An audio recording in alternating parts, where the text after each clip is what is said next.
Welcome to another episode of A Deeper Dive. This is a series in which I take a topic suggested by you guys and take as thorough and as deep a dive into it as possible. We can discuss anything you guys want in the zombie storyline, and I will give you all the information we know about that topic. And if you would like to suggest an idea for a future episode, please leave them down in the comments below. And if you see somebody has already suggested your idea, give them a thumbs up, and I'm going to be picking one of the comments with the most thumbs up for the next episode. Today we have a suggestion from Clue Gaming, who asks, please go into depth if the zombie virus is contagious, and then how come Primus has not yet completely been consumed by the virus. We know from the comics that a version of Richtofen turned, and Sophia was beginning to change till Maxis intervened, same with Origins Maxis. And I know I've heard Nikolai brought up the topic of being immune. Please explain how all four are immune. Love your videos. I thought this would be a pretty interesting topic to dive into because the virus and what makes people zombified and whether or not it's contagious is something that hasn't always been consistent in the zombie storyline, or at least hasn't been very clear. So I thought I would take the time to explain all of the people who have been infected, why they were infected, and how they got infected. Let's begin.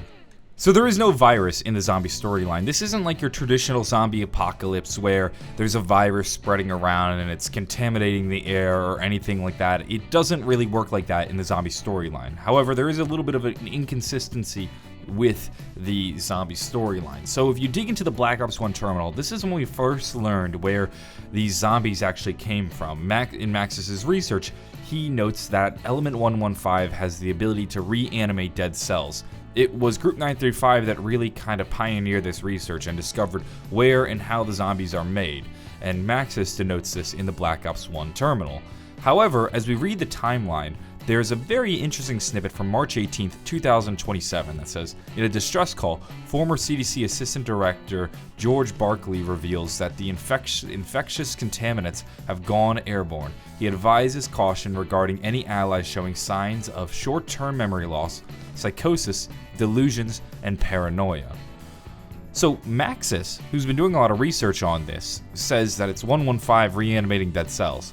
But then the timeline references infectious contaminants going airborne, and I would like to explain what this is all about. So I feel like Maxis is the more trustworthy source than the CDC, and I know that sounds a little counterintuitive, but Maxis has been doing all the research. The CDC just sees that people are becoming zombified. Now when he talks about infectious airborne contaminants, he's probably talking about just particles of element 115 in the air. And when the rockets crashed down, it left a bunch of just sort of dust and smoke in the air, and in that dust and smoke is element 115. So anybody that died or anybody that was dead has the potential to be reanimated by the element 115. So that's probably what's going on when they discuss infectious contaminants in the air. It's not like some virus or some kind of sickness that's going around. It's really just people dying and then becoming infected by element 115, or people who are already dead becoming infected by 115. And we know there isn't something strictly sickening within the zombies or infectious within the zombies, because we have the Flesh, which is a group that was formed entirely off people who believe that because the zombies eat us, we must eat them. And since they are able to eat the zombies and they do not become zombies, well then there isn't anything strictly contaminant within the zombies.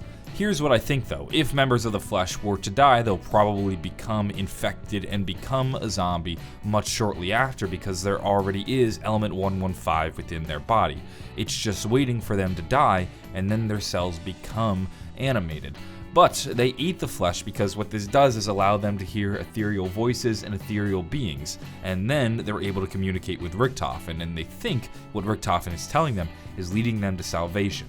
So that's what's going on there. Now zombies can kill you and then turn you into a zombie. For example, as you mentioned on Origins, Maxis does become infected by a zombie, but you'll note he doesn't turn right away because the zombie did not kill him. Instead, what had happened was the zombie just kind of scratched him and left element 115 within him and left him damaged, and he was slowly starting to die and he was slowly starting to turn. It's not a quick process. It's not like you instantly become a zombie. A zombie could kill you and you can slowly die and then slowly turn, and Richtofen recognizes this and quickly lobotomizes Maxis and then takes his brain and puts it in the Maxis drone. This is where that teaser image from Origins actually comes from, the person sprawled out. This was our first ever look at Dr. Maxis. So what about Sophia's zombification? This one to me is pretty interesting because this was the first time we got to see what it was like to become zombified from the perspective of somebody who is turning. After many weeks of failure and frustration, Dr. Maxis finally achieves the breakthrough he had been searching for. The results were immediate and startling. In the case of Subject 2-6, his instances of violent outburst were non-existent. His docility appeared. Permanent.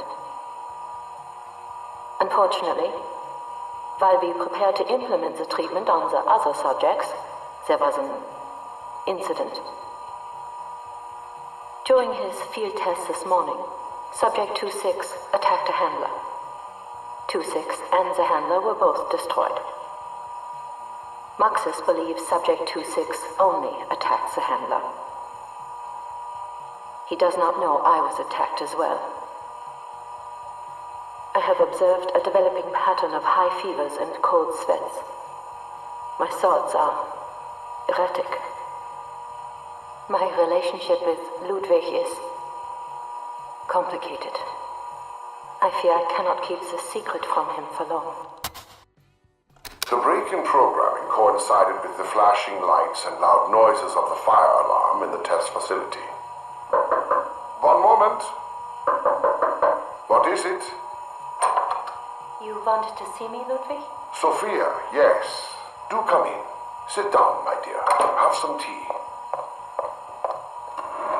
Is everything all right? No. Everything's fine. Drink your tea. I heard a nefarious rumor earlier regarding the field test with Subject 2-6. Are you feeling all right? Of course. Just strange, this rumor. May I see your arm? What? No. Why do you need to see my arm? Relax, Sophia. I would never hurt you. You know that, right? Of course, but... And you know I care deeply for you. Yes, but...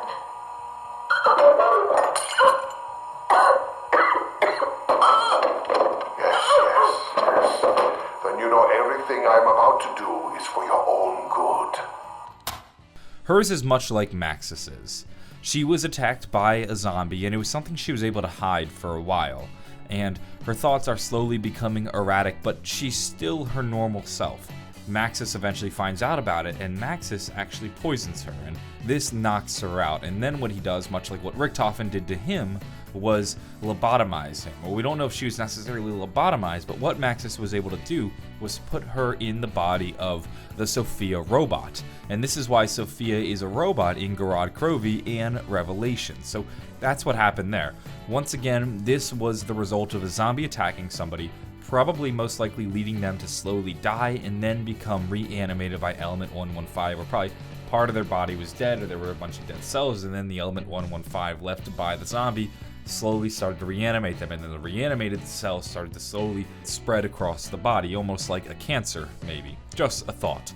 And then she was turned into a robot so that she can continue to live much like Maxis. And that's what's going on there. Once again, it's a slow process, and that's kind of the main way that normal people become zombified if they're not already dead. The zombies attack you, and then you slowly turn. As for this immunity that you mentioned, I don't really know whether or not our characters have actually been immune. This is something that I haven't heard before in-game, but maybe if it is something in-game, somebody could point me in that direction. This isn't something I've heard before, and I don't think we're immune, especially when you consider the fact that we can get attacked by zombies, go down, and then become revived. And don't ask me how reviving works, I have no idea, and it's also something they never explained. Like how all our characters are carrying little vials of, I guess, immunity. I can't tell you. That was something that was never explained. As for the zombified Richtofen, he's much different from every other zombified person. What had happened was, Dr. Maxis at the end of Buried took Richtofen and actually placed him in the body of a zombie. This is why he is a little bit smarter than all of the zombies. He's just a normal zombie, but what has happened is he has taken the soul of a normal person and put it into the body of a zombie. So that's why Richtofen is a zombie in the comic books, and also why he's a little bit smarter than all of the other zombies. That is going to wrap things up for this episode of A Deeper Dive. I hope this explains and clarifies all your questions about how people become infected, where the infection comes from, and what goes on when somebody becomes a zombie.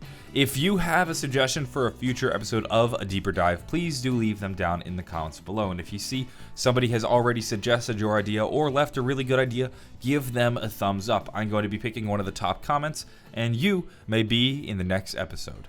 I'm going to go have a wonderful day, and